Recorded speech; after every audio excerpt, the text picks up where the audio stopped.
The Media Owners Association of Kenya is among 18 entities that rejected the Finance Bill 2023 during today's public participation session that was presided over by the National Assembly Finance and Planning Committee. National Council of Non-Governmental Organizations and Human Rights Groups are among those that took issue with the proposed increase of withholding tax and VAT on essential products and services as Sugar Campaign for Change supported the proposed housing levy. Seth Olale with the highlights of the day's 8 of the Finance Bill 2023 proceedings. The committee. Yes, Honorable Munyoro. The Media Owners Association of Kenya kicked off Day 8 proceedings before the National Assembly Finance and Planning Committee by opposing the bill. On the proposed 15% excise duty on advertisements for alcohol, betting, gaming, lotteries and prize competitions, the media practitioners argue that the new tax will have a devastating effect to the economy in that it will increase advertising costs for affected companies, double taxation of these products, multiple levels of excess duty will increase in prices of products, there will be no rationale for regulating advertisements, there will be reduction of advertisement revenue, loss of employment or retrenchments, and that companies may seek other conventional means to advertise. MOA wants the proposal scrapped. If this provision is allowed to go through, it will have serious and significant ramifications in terms of the socio-economic implications it will have not only on the industry.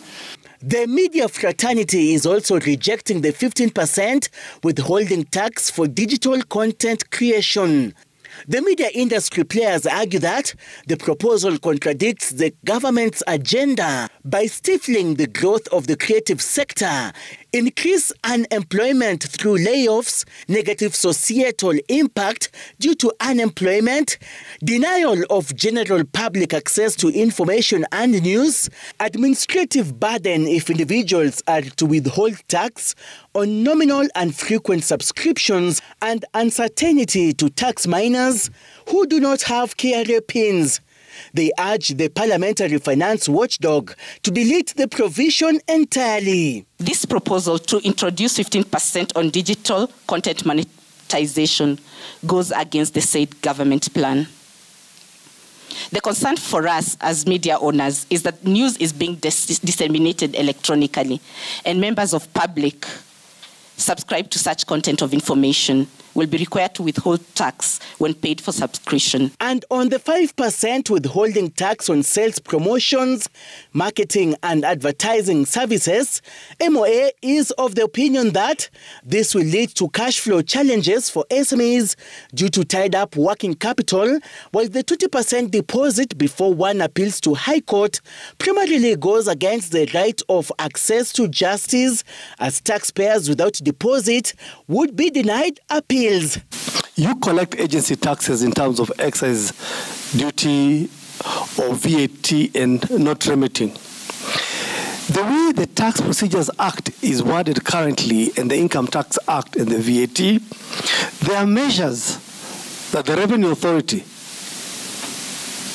apply on that, including agency notices. The National Council of Non-Governmental Organizations, Coca-Cola and Eco Network Africa also objecting to the bill. Granted the very high unemployment levels in this country, therefore, Mr. Chairman, a burden of 15% in tax would not only be overly harsh, in my view, but would also impact all users, including you and me. It's going to incrementally add another close to $1 million to our business. However, the day also saw sugarcane farmers' activist group, Sugarcane Campaign for Change, throwing its weight behind the proposed 3% housing levy. Workers within these sugar factories require housing.